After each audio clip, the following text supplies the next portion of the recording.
एक ऐसी टीचर है जो देखने में स्टूडेंट के जैसी लगती है और वो लाखों ऐसे लोगों को ट्रेन कर रही हैं जो टीचर्स बनना चाहते हैं। इतनी कम एज में जो वो काम कर रही हैं वो हम सबके लिए, यानी आप लोगों के लिए, मेरे लिए, पूरी दुनिया के लिए एक बहुत बड़ी इंस्पिरेशन है।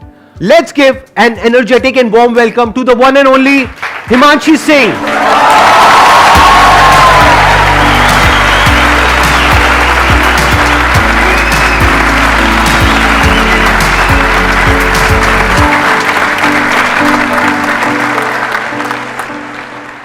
आपने 6 साल पहले अपना YouTube चैनल शुरू किया था लेट्स लर्न के नाम से।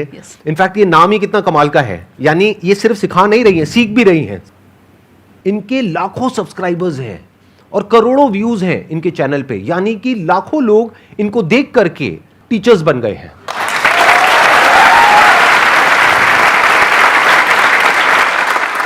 Thank you sir for having me here. और मैं 2-3 बातें हैं जो कहना चाहूँगी आपको। मैंने फर्स्ट टाइम आपको देखा था 2012 में, मेरे 10th के एग्ज़ाम्स हुए थे, और 2012 10 साल पहले। उसके बाद मैंने आपका द अनस्टॉपेबल अटेंड किया था जो आपके बर्थडे पे हुआ था 27th आपने लाइव अटेंड किया था? राइट। ओह, मेरे को नहीं पता था, मतलब यू वर इन द आप त्यागराज स्टेडियम में वहां पे जो हुआ था वहां पर थे आप? बिल्कुल। आज सुबह मेरी सिस्टर ने भी यही कहा मुझे, 3 बजे हम मैसेज पे बात कर रहे थे, थोड़ा मैं काम कर रही थी, कि शी साइड के अच्छे से करना। और last time I heard Sandeep Maheshwari was in Thyagaraj with you, और नेक्स्ट टाइम भी मैं जब उनको देखूंगी, वो एक्चुअली यूट्यूब नहीं देखती हैं, बहुत कम देखते हैं, तो तेरे साथ ही देखूंगी, तो वीडियो का मेरे को इंतजार रहेगा। तो मतलब मुझे भी थोड़ा सा अच्छा लगा, वो टाइम बिल्कुल याद आया। आपने 2 बच्चों की स्टोरी सुनाई थी और यू साइड के उसको पता नहीं था कि वो कर नहीं सकता, ये उसे नहीं पता था। मतलब वो बहुत एक अपने आप में इंस्पिरेशनल था। मतलब मेरी लाइफ में ये चीज़ रहती है कि मेरी टीम में भी कोई बोलता है कि नहीं हो सकता या नहीं है, मैंने कहा नहीं क्यों बोलते हो, छूटते ही थोड़ा देखो, हो जाएगा, तरीका तो होगा ही। तो बहुत इंस्पायर किया आपने सर। जो मुझे बहुत अच्छी क्वालिटी लगती है आपकी, थोड़ा सा बुद्धिजीवी होते हैं लोग तो टाइम के साथ उनको लगता है थोड़ा मुश्किल दो कुछ, मतलब भारी बातें, भारी किताबें या कुछ, आप बहुत ही मुश्किल बात को भी बहुत आसानी से समझा देते हैं सबको। वो मुझे बहुत अच्छी क्वालिटी लगती है आपकी कि आप बहुत सिंपल तरीके से समझा देते हैं। Thank you so much. अब हम क्वेश्चन आंसर शुरू करें। मैम मेरा क्वेश्चन, पहले मैं बेस बताती हूँ कि मैं ऐसा क्यों पूछ रही हूँ, because I am also budding educational YouTuber like you are an inspiration to me. And मैं कल आप ही की वीडियो देख के आई हूँ जो अमन धतरवाल सर ने आपका इंटरव्यू लिया था, एंड मतलब okay, I am excited. So the question is कि every YouTuber starts as a one man army, single handedly हम सब कुछ करते हैं, बट एक पॉइंट आता है जब you have to build a team, तो मुझे वो प्रोसेस समझना है that how does it happen, क्योंकि एकदम से आप पूरा एक लार्ज स्केल प्रोडक्शन, एक टीम नहीं ले सकते। सो वो स्टेप बाय स्टेप कैसे किया जाए फॉर एवरी बडिंग यूट्यूबर या जो भी स्टार्ट करना चाह रहे हैं उनके लिए कोई गाइडेंस? बेसिकली इसके ना 2 तरीके हैं, या तो आप खुद से टीम बिल्ड करें, एक बड़ी सी टीम जो आप कह रहे हैं, या फिर आप किसी के साथ कोलैबोरेट कर लें एक लेवल के बाद। क्योंकि अगर आप टीचर हैं तो वो थोड़ा सा एक टाइम पे वो फ्रिक्शन क्रिएट होगा, लोग आएंगे, वो फिर उनको ऑफर देंगे जिनको आप सिखा रहे हैं या जिनके साथ आप जुड़े हुए हैं, एक टाइम पे वो टूट के चले जाएंगे कहीं और, तो वो सब होता है। वो बहुत बड़ी अपने आप में एक पॉलिटिक्स जैसा ही है। तो अगर आपकी पर्सनैलिटी वैसी नहीं है, मतलब मैं पर्सनली मानती हूँ मेरी वैसी नहीं है, तो उस केस में आप कोलैबोरेट कर सकते हो। बाकी इंडिविजुअली बहुत कुछ किया जा सकता है। मुझे याद है 1.5 मिलियन तक भी मैं इवन टाइप भी खुद कर रही थी क्वेश्चंस, जबकि उस टाइम पे वीडियोस की भी ज़्यादा नंबर ऑफ वीडियोस बनते थे। तो अकेले भी बहुत कुछ किया जा सकता है, बट हाँ, एक टाइम के बाद आपको टीम बिल्ड करनी ही पड़ेगी। अभी भी ज़्यादा बड़ी टीम मेरी पर्सनल लेवल पे नहीं है, क्योंकि मैं शेयर होल्डर हूँ एक कंपनी में, तो वो या तो डेलीगेट होती हैं चीज़ें या फिर मैं खुद कर लेती हूँ। और इसका फ़ायदा है क्योंकि मैंने एक चीज़ खुद से स्क्रैच से की है, तो अभी भी जैसे मेरी टीम में भी कोई नया इंसान आया, वो कहेगा दीदी ये नहीं होगा, ऐसे नहीं होगा। मैंने कहा यार कैसे नहीं होगा, मतलब करके देखो ना, मुझे पता है कि कैसे चीज़ें बिल्ड हुई हैं।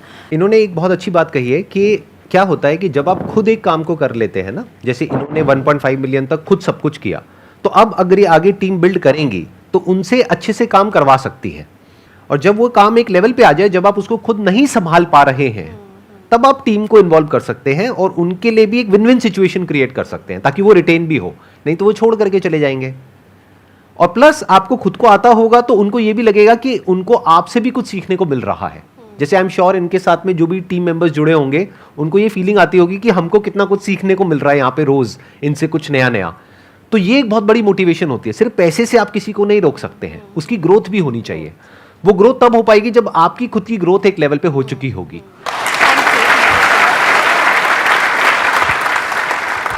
सर मैं एक डिफेंस एस्पिरेंट हूँ और मैं सीडीएस टारगेट कर रहा हूँ। तो सर प्रॉब्लम है कि अब सीडीएस मैं टारगेट कर रहा हूँ तो दो केसेस हो सकते हैं, या तो एग्ज़ाम क्लियर होगा या फिर नहीं होगा? अगर नहीं होता है तो मैं बैकअप रखता हूँ, जैसे दिल्ली पुलिस सब इंस्पेक्टर या कोई भी गवर्नमेंट जॉब। तो मैम अब मैं क्या करूँ? या तो CDSE सिर्फ टारगेट करूँ एक एग्जाम, या फिर सारे में एग्जाम्स टारगेट करता चलूँ कि नहीं दिल्ली पुलिस भी देखूंगा, मैं CGL भी देखूंगा, तो क्या करना चाहिए मुझे? इसके दो तरीके हो सकते हैं। एक तो ये हो सकता है कि आप जो कॉमन सब्जेक्ट्स होंगे, ये जैसे रीजनिंग है, मैथ्स है, ये हर जगह पे आते हैं, बिल्कुल है। तो वो तो आपके एक ही जगह से तैयार हो जाएंगे। अगर आप CDS की भी, सिर्फ CDS की भी तैयारी कर रहे हैं, तब भी वो हो जाएंगे कवर। कुछ चीज़ें अलग होंगी। तो मुझे लगता है कि अगर आपके जो कॉमन सब्जेक्ट्स हैं उनको आप पैरेलली प्रिपेयर कर रहे हैं, और एक टाइम के बाद आपको लगता है पहले आप CDS पे ही फोकस रखिए, उसके बाद आपको लगता है कि CDS एक लेवल का तैयार है, तो जो बाकी एग्जाम्स भी, क्योंकि ऐसा नहीं है ना, हमारे हाथ में नहीं है कंट्रोल कि कब आएगा एग्जाम कौन सा, तो हम फिल तो सारे ही करेंगे, एटलीस्ट जो सेम कैटेगरी में हैं, आसपास के हैं। तो उस केस में जब आपने जो कॉमन सब्जेक्ट्स हैं वो पढ़ लिए होंगे, जो आपका मेन एग्जाम है, जो आपका प्लान है, जैसा कि आप कह रहे हैं, और उसके बाद जो बाकी बचे हुए कुछ सब्जेक्ट्स ही होंगे, थोड़ा बहुत ही चेंज होता है, वो आप जब वो एग्जाम आने वाला हो उस दौरान तैयार कर सकते हैं। तो दोनों चीजें हो जाएंगी। Yes, बट एक टाइम पे मतलब एटलीस्ट 6 महीने 3 महीने तो आप एक एग्जाम को प्रॉपर दीजिए, ताकि एक लेवल आपका तैयार हो जाए कॉमन सब्जेक्ट्स का। बिल्कुल मैम। और सर सेकंड केस हो सकता है कि मैं क्लियर कर लूँ, तो देन सर मुझे SSB के लिए जाना होगा। SSB सर अब एक साइकोलॉजी टेस्ट होता है, पर्सनैलिटी टेस्ट। तो सर अब मैं अपनी पर्सनैलिटी एक ऑफिसर जैसे कैसे बना सकता हूँ? मैं कैसे अपना जो सोचने का तरीका है एक ऑफिसर जैसा कर सकता हूँ? आपको क्या करना है, ऐसे लोग जो वो बन चुके हैं, जो आप बनना चाहते हैं, जिस भी फील्ड पे हैं, उनके आपको इंटरव्यूज मिलेंगे ऑनलाइन। आप उनके इंटरव्यूज देखते चले जाइए। उसमें से भी कुछ ऐसे लोग होंगे जिनके जैसा आप बनना चाहते हैं, यानी कि वो आपका आइडल है। बिल्कुल तो सर। उनके इंटरव्यूज आप बार बार देखिए, 2 बार देखिए, 5 बार देखिए, 10 बार देखिए, 20 बार देखिए। तो क्या होगा, धीरे धीरे आपके बिहेवियर में वो चीज उतरने लग जाएगी और आप उन्हीं की तरह बिहेव करने लग जाएंगे। बिल्कुल sir. Right? Okay, thank you sir. Most welcome. Sandeep sir, I would really like to say one thing. Thank you to you and your team members. हर किसी के लाइफ में अलग हार्डशिप्स रहते हैं, इमोशनल ट्रोल हो जाता है, मतलब लगता है कि यार सामने वाले को आप कितना समझाओ नहीं समझ रहा है, तो फिर खुद के अंदर लगता है कि कहीं हम ही तो गलत नहीं है। आपकी क्या, मेरी भी बहुत ट्रोलिंग होती है।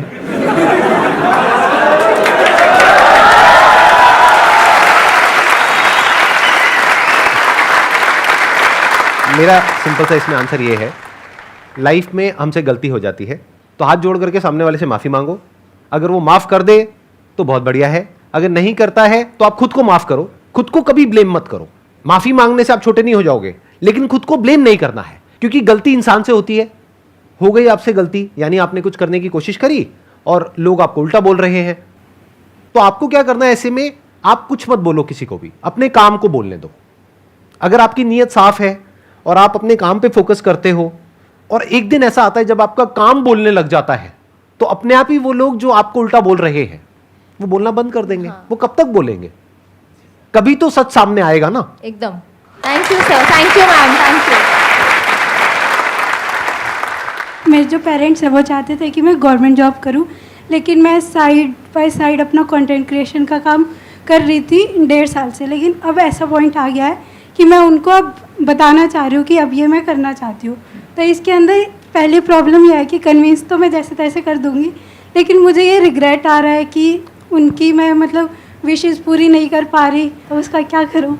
ये सिचुएशन ना मतलब मुझे भी फेस करनी पड़ी थी एक टाइम में। मेरे फैमिली में सब टीचर्स ही हैं, गवर्नमेंट जॉब का पूरा है हल्ला एक तरह से। तो अभी आप किस स्टेज पे हैं ये उस पर भी डिपेंड करेगा कि आप अभी कैसे देख रहे हैं, आपको आगे तक का फ्यूचर कितना नज़र आ रहा है और कितना कॉन्फिडेंस है कि इस चीज़ में मतलब कर लोगे। देखो इसमें 2 सिचुएशन हो सकती हैं। एक सिचुएशन ऐसी हो सकती है कि मैंने एक टाइम पे पापा को बोल दिया था कि मुझसे होगी नहीं जॉब ना, मैं 6 घंटे में खुश नहीं हो पाऊंगी, मतलब मैं कर ही नहीं पाऊंगी, मेरा दिमाग इतना एक्टिव रहता है अब कि मैं शायद वो उतनी शांत लाइफ नहीं हो पाएगी।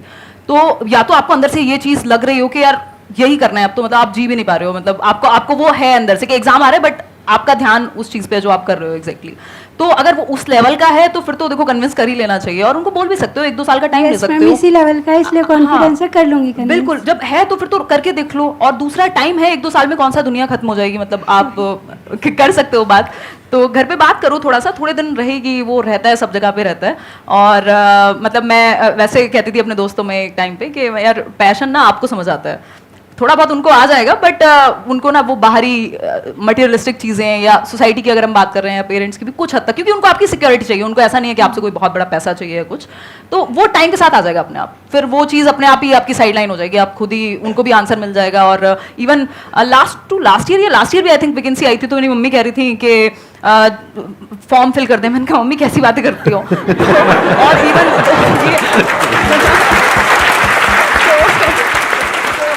और मैं आपको एक चीज और बता देता हूँ जो आप में से बहुत सारे लोगों को पता नहीं होगी, लेकिन मेरे को पता है। यहाँ पर कोई गेस्ट आते हैं तो मैं पूरी रिसर्च करता हूँ उनके ऊपर। तो मैंने आपका एक दूसरा चैनल भी देखा है, एक तो आपका लेट्स लर्न वाला है, एक आपका व्लॉग्स वाला चैनल है। तो मैंने व्लॉग्स वाले चैनल में देखा अभी रिसेंटली आपने ऑडी परचेज करी है, if I am not wrong, उसके बाद भी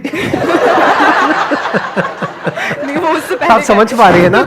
हाँ, तो इसलिए थोड़ा रिलैक्स रहिए, घर वालों को धीरे धीरे समझ आएगा। जब आपके पास 2-4 प्राइवेट जेट आ जाएंगे तब हो सकता है वो आपको भूलना बंद कर देंगे। तब तक सुनते रहिए, आराम से सुनते रहिए। साइड में आप तो है मोटिवेट करने को, जब साइड में मैं तो हुई, मैं तो साइड में ही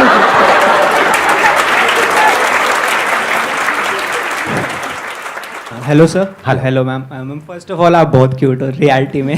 थैंक यू मैम एक्चुअली मेरा सीटेट से कोई लेना देना नहीं है, मेरा कुछ नहीं, मैं सिविल सर्विस एस्पिरेंट हूँ और एलएलबी कर रहा हूँ साथ में, बट स्टिल मैं आपकी सारी वीडियोस देखता हूँ, संडे वार्ता से लेके व्लॉग्स वगैरह सब, मैम बहुत इंस्पिरेशन लगता है। मैम एक्चुअली मेरा क्वेश्चन ये था कि मैं सिविल सर्विस की प्रिपरेशन कर रहा हूँ, फर्स्ट अटैम्प्ट दे भी चुका हूँ बट नहीं हुआ था क्लियर, फिर साथ में मैंने एलएलबी ले लिया ड्यू से, तो मेरे को लगा था कि मतलब बिजी रहना है, अपने आप को बिजी रखना है, नॉलेज गेन करनी है, तो मैंने इतनी चीज़ें मतलब ऐसे वो कर लिया, एक रायता फैला, ऐसे कह सकते हैं रायता सा फैल गया है, बट अब वो फोकस नहीं हो पाता है, वही इंस्टाग्राम पे रील स्क्रॉल कर रहे हैं। बेसिकली अगर वो मोटिवेशन कहा भी जाता है, जैसे मैं एजुकेशनल साइकोलॉजी भी डिस्कस करती हूँ कि नीड से आता है, तो अगर आपकी नीड वो वाली सच में बड़ी है तो आप तरीके ढूंढ लेंगे, वो मैनेज कर लेंगे। मतलब ऐसा नहीं है कि नहीं हो सकता या किया नहीं है लोगों ने। मेरे खुद के कुछ फ्रेंड्स हैं जिन लोगों ने सेम जो आप बता रहे हैं वही सिनेरियो रहा है, हालांकि इंडिविजुअल डिफरेंसेस हैं, कंपेयर नहीं कर सकते, बट ऐसा नहीं है कि नहीं किया जा सकता। अगर आपकी वो नीड बहुत बड़ी है तो आप वेज ढूंढ लेंगे, और रील से तो वैसे भी कोई भला होने वाला है नहीं आपका, मतलब थोड़ा बहुत कभी देख लो तो समझ में आता है, बट वो तो मतलब हम इतने छोटे तो नहीं रहे ना कि हम अपना भला ना समझ सकें, तो इवेंचुअली तो वो हमें नुकसान ही पहुंचाएगा। मैम वो वहीं अटका रहता है दिमाग के, नहीं यार छोड़ो। ऐसा क्या मिल रहा है रील में? तो मैम पढ़ाई की तरफ, पढ़ाई से या कुछ प्रोडक्टिव काम से दिमाग हट के मतलब अनप्रोडक्टिव चीज़ों में हाँ, जा तो वो रहा है। आसान है ना, मतलब वहाँ पे अच्छा सर तो सब कुछ ही आसान है बट मतलब वो कंपैरेटिवली इजी है ना, वहाँ थोड़ा सा पेन होता है। अगर आप Yes, पढ़ने yes. बैठोगे मन भी इधर उधर भागेगा, तो वो तो आदत डालनी वो अगेन नीड बहुत बड़ी नहीं है जब तक, तब तक तो आप ऐसे ही इधर उधर घूमोगे।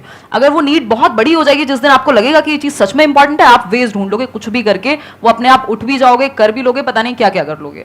तो सारा खेल वही है, अगर सच में अंदर से उतनी उस लेवल की नीड ही नहीं है तो फिर खुद को भी धोखा मत दो और आसपास वालों को भी। मतलब सारा खेल उसी का है कि आप सच में कितना चाहते हो। Thank you ma'am, thank you.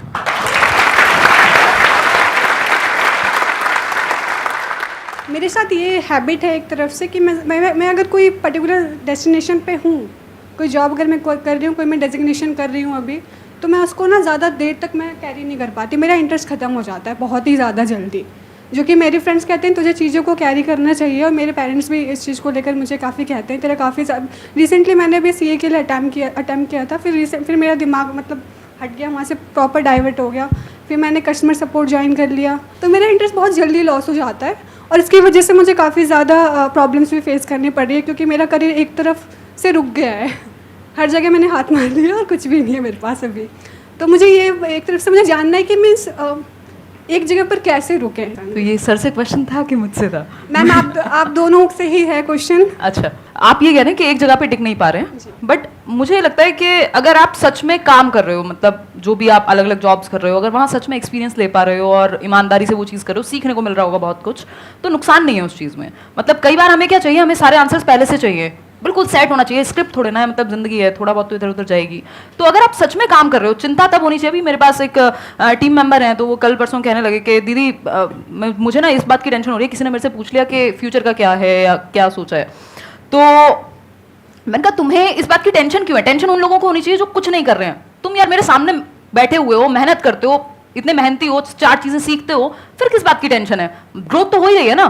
तो जब कुछ ना कुछ कर ही रहे हो तो फिर नुकसान तो नहीं होने वाला, एटलीस्ट कुछ ना कुछ तो कर ही लोगे, मतलब वो सीख तो रहे हो ना एटलीस्ट। तो वो सीखना इंपॉर्टेंट है। अगर आपको अभी नहीं मिल रहा जवाब के एग्जैक्टली क्या करना है, मिल जाएगा, बट प्रोडक्टिव अगर आप हो, सच में कुछ कर रहे हो मेहनत से, तो इवेंचुअली सही दिशा ही होगी। ऐसा नहीं है कि कोई कि मतलब आप गलत जगह पे जा रहे हो। वो प्रॉब्लम तब है जब आप बैठ के डे ड्रीमिंग कर रहे हो।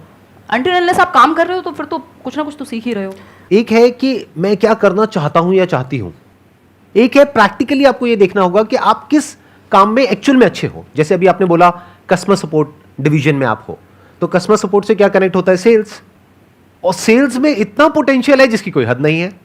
हो सकता है मैं आपसे पूछूंगा आप क्या करना चाहते हैं, आप कहेंगे मैं सिंगर बनना चाहती हूं, मैं डांसर बनना चाहती हूं, मैं ये बनना चाहती हूं, मैं वो बनना चाहती हूं। उसको छोड़ दीजिए। आप ये देखिए कि आप एक्चुअल में किस काम को करने में अच्छे हैं, जहां पे आपको रिजल्ट अच्छा मिलता है, जहां पे आपको एप्रिसिएशन मिलता है, जहां पे आपको ये लगता है कि हाँ मैं इस काम को कर सकती हूं। जो अभी आपने बोला मैं उसी पॉइंट को आगे बिल्ड कर रहा हूं, that could be customer support. तो अब आप इससे एक रिलेटेड लाइन है, दैट इज सेल्स। सेल्स से रिलेटेड लाखों बुक्स हैं, उसमें से जो कुछ कमाल की बुक्स हैं उसको आप पढ़ना शुरू कर देते हैं, तो ऑटोमेटिकली आपका जो दिमाग है वो सेल्स में आगे बढ़ता चला जाएगा।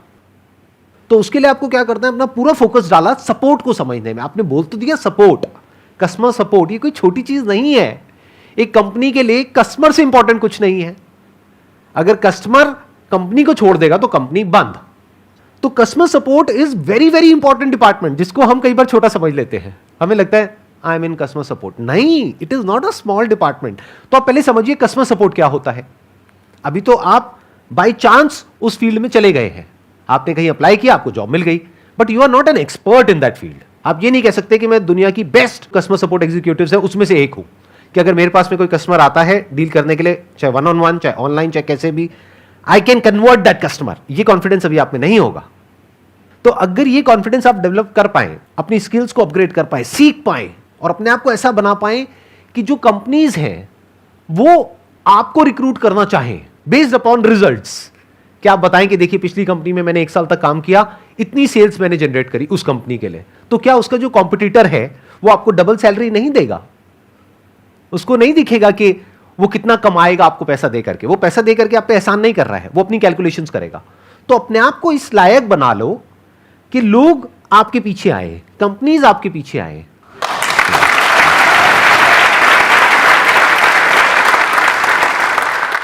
Ma'am, as you said that you used to live near a village type area and you started at a very young age. Right. So I want you to share the both supportive and unsupportive sides of the society. जो आपका ये question है कि supportive और unsupportive, जैसे ही हम जो traditional ways नहीं हैं, जो थोड़ा सा हटके हैं, आउट ऑफ द बॉक्स चीज़ें हैं या अभी उतना कॉमन नहीं है, उन चीज़ों में जाते हैं तो कई बार लोगों को समझ ही नहीं आता। इवन मैं अभी कुछ टाइम पहले अपनी नानी से मिलने गई थी, तो वो 90+ ईयर्स की हैं, तो मुझे पता नहीं कितना टाइम लगा उनको समझाने में कि मैं क्या करती हूँ, और उनको कितना ही समझ आया होगा अभी भी मुझे पता नहीं है। तो बेसिकली इस तरह की चीज़ें ना समझने में ईजी नहीं होती, स्पेशली अब हमसे पहली जनरेशन के लिए या जो जनरल परसेप्शन चल रहा है सोसाइटी में उनके लिए। बट कुछ कुछ चीज़ें अपने आप समझ आएंगी टाइम के साथ। मतलब वो टाइम को जवाब देने दीजिए। आपको अगर सच में इंटरेस्ट है और आप उस चीज़ को करने में खुश हैं, आप सीख रहे हैं और एक हर दिन एक नया चैलेंज है और आपको लग रहा है कि आपकी ग्रोथ हो रही है और आपको पता है कि यहाँ तक का रास्ता दिखा है, क्योंकि ये ऐसी चीज़ थी जहाँ पे मुझे पता नहीं था कि ये करियर भी हो सकता है। इवन मैंने जिस दिन फर्स्ट वीडियो डाला मुझे नहीं पता था मोनेटाइजेशन जैसी कोई चीज़ होती है, वो वीडियो कैसे डालते हैं वो भी मैंने सर्च करके ही डाला था। तो उस केस में वो आप जहाँ तक का रास्ता दिख रहा है उतना एटलीस्ट उस चीज़ पे फोकस करो और देखो आपकी फील्ड में कुछ लोग अगर हैं, तो अब तो है ही एटलीस्ट इस तरह की चीज़ों में, तो आप उनको देख के भी सीख सकते हो कि क्या अपर लिमिट है या फिर मतलब किस तरह से आप चीज़ें करोगे। तो सपोर्टिव और अनसपोर्टिव, कई बार जो लोग आपके क्लोज मतलब सर्कल में है, जो फैमिली है, तो उनको पता है यार ये रात को मेहनत करती है। उस टाइम पे आवाज़ आती थी दिन में, तो मैं रात को रिकॉर्ड करती थी रूम बंद करके ताकि सब सो रहे हैं। तो वो उनको समझ में आएगा कि यार ये मेहनत कर रही है और ये सच में या कर रहा है, सच में ये चीज़ में इंटरेस्टेड है, तो वो कुछ हद तक आपको सपोर्ट करेंगे। दूसरी चीज ना सपोर्ट करने की रही, तो आपको सबका सपोर्ट फर्स्ट डे या डे 1 पे क्यों चाहिए? मतलब जरूरी नहीं ना, ज्यादा लोग नहीं चाहिए होते। 1-2 लोग भी अगर आपको लगता है कि समझ रहे हैं तो ठीक है, उतना इनफ है। आप करते जाइए, ज्यादा समझाने की कोशिश मत कीजिए सबको, उसमें आप ही कंफ्यूज होंगे और परेशान भी होंगे जब लोग सपोर्ट नहीं करेंगे। तो मेरे साथ भी वही हुआ है कि मैंने एट टाइम्स, जहाँ पे मेरी बुक आई 2019 में फर्स्ट बुक, तो मेरे फादर बहुत खुश हुए और अभी तो वो नहीं है इस दुनिया में, बट वो सच में बहुत खुश हुए क्योंकि बुक उनको समझ में आसानी से आती थी। बुक मतलब सबको पता है कि भाई बुक लिखनी होती है, मेहनत होती है, ये वो, तो उनको वो चीज़ बहुत अच्छे से समझ में आई, उन्होंने और बहुत अच्छे से सपोर्ट किया। उससे पहले शायद उनको लगता होगा कि यार ठीक है टाइम पास के लिए मान लो, या फिर चलो इसकी कम्युनिकेशन स्किल्स डेवलप हो रही है, मेरे भाई ने कभी दिखा दिया उनको वीडियो। तो वो सपोर्टिव अनसपोर्टिव दोनों चीज़ें रहेंगी, बट आपको फोकस काम पे ही रखना है।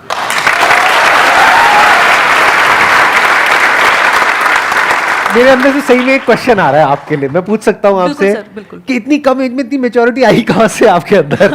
मतलब इतनी कम एज में जो आप बातें कर रहे हो, आई एम श्योर आप लोग भी फील कर रहे होंगे कि जो इनके आंसर्स हैं उसमें जो डेप्थ है, जिस लेवल की इनकी मेच्योरिटी है, बहुत कुछ मेरे को आपसे सीखने को मिल रहा है, सीरियसली, जेन्युइनली। तो ये कहाँ से आई इतनी कम एज में इतनी मेच्योरिटी आपके अंदर? मुझे लगता है कि वो जो मेरे फॉर्मेटिव ईयर्स थे, ऑलमोस्ट 13-14 ईयर्स जो मैं गांव में थी, फिर टीचर्स की फैमिली है, तो बचपन से वो देखा है वैल्यू कि पैसा कमाए चलेगा, बट वो वैल्यूज़, सच बोलना, या मतलब ये सब चीज़ें कॉमन रही हैं आसपास। मैं देखती थी गांव में मेरे जो मामा जी हैं, उनके पास लोग आ रहे हैं, वो सलाह लेने आ रहे हैं कि मास्टर जी से पूछते हैं क्या करते हैं, या फिर कुछ भी इस तरह का। और ऑनेस्टी से लोग, हर चीज़ पे ऐसा नहीं होता कि यार मेरे को इससे कुछ चाहिए। अभी मैं देखती हूँ यहाँ दिल्ली में बहुत होता है ये चीज़ कि कोई भी आपके सामने बैठा है तो दैट मीन्स पहले, अब तो मुझे शक्ल देखते ही मन करता है पूछ लूं क्या चाहिए भाई बता दे, तो इनडायरेक्टली मत घुमा। तो वो एक वो जो एक प्योरिटी है, वो चीज़ वहाँ से आई। फिर फादर भी हमेशा उसी तरह की बात, फैमिली बहुत ज्यादा मैटर करती है मतलब इस चीज में मेरे ये। और दूसरा जो एक्सपीरियंसेस रहे हैं अलग अलग तरह के, क्या ये जो आपने स्क्रैच से अपना ये शुरू किया और अपना ये पाथ बनाया और 6 साल में जो कुछ भी किया, उसने भी एक बहुत बड़ा रोल प्ले किया होगा सर? उसने क्योंकि वहाँ पे आपने ये बहुत कुछ सीखा होगा वहाँ बिल्कुल से। सर, बिल्कुल ये बात आप सही कह रहे हैं कि मतलब मैं अभी एक टेड टॉक भी हुई थी तो मैं वही कह रही थी, टाइटल था कि why not to become a millionaire, and I am saying this after becoming a millionaire my self.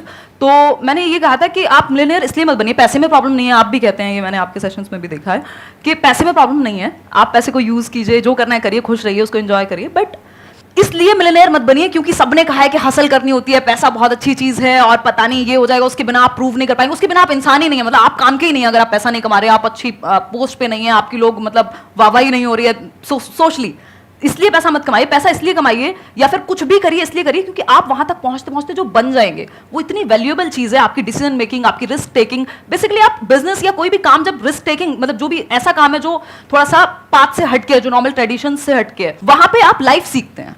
मतलब बिजनेस क्या है, लाइफ के जैसा है, जो मुझे समझ में आया है, या कोई भी नया काम जिसमें इम्परमानेंस है, कभी भी खत्म हो सकता है, लाइफ भी कभी भी खत्म हो सकती है। दूसरा, रिस्क लेना ही पड़ेगा आपको, आपकी जो स्टेबिलिटी है, मतलब जैसे लाइफ चलती है वैसे ही कुछ भी आप नया करते हैं तो वो वैसा ही है, आप जिंदगी सीख रहे हैं, अगर आप काम सीख रहे हैं, कुछ भी काम कर रहे हैं, तो वो बहुत कुछ सिखाया है मुझे। तो इसलिए मतलब पैसा कमाइए या अच्छा काम करिए, कुछ भी करिए, इसलिए कि आप वो जो बन जाएंगे वहां तक पहुंचते पहुंचते, वो उसकी वैल्यू मतलब पैसे में तो नहीं रहेगी एटलीस्ट।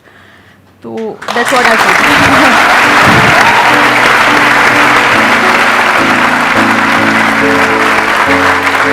एक टोकन ऑफ एप्रिसिएशन है, आप इतनी दूर से आए हमारे लिए टाइम निकाल करके, this is a thank you for you thank you, from our entire family and our entire team.